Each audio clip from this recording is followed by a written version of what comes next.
Altså Birk, hvor længe har vi drukket? Hvad? Altså, sorry, han er helt væk. Han har lige bundet en flaske vodka. Nej, det er altså ikke. Kun halv. Er I dumme, eller hvad? Vi kan da prøve at finde den der, du drak af. Den var da fuld, eller hvad? Nej, mand. Jo, fuck. Altså, jeg kunne godt æde en cheeseburger. Ja, det kunne du vel. Faktisk 10. Eller sådan noget. Du er helt væk. Ja. Hvor sidder vi henad? Hvis du vil vide mere, Morgenavisen Jyllandsposten. Sådan der. Jeg tror, det han prøvede at sige, det er Aarhus Bane i går. Ja.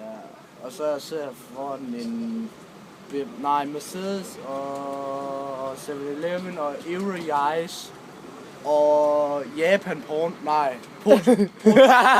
og en Japan Porn. Og så sidder jeg foran spøkler. Ja, altså.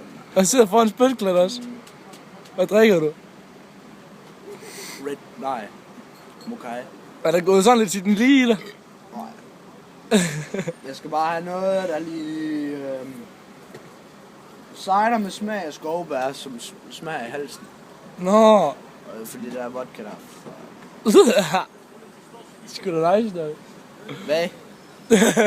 Du er helt væk, knægt. Hvad? Nå.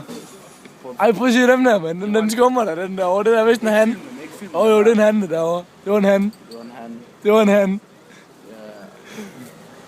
Øj, mand. Hvad skal vi i aften? Skal vi have fisse, skal vi?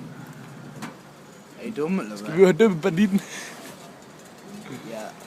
Hvad? Nå, men Skal vi gå i kirke, eller hvad? Nej, vi skal ikke i kirke.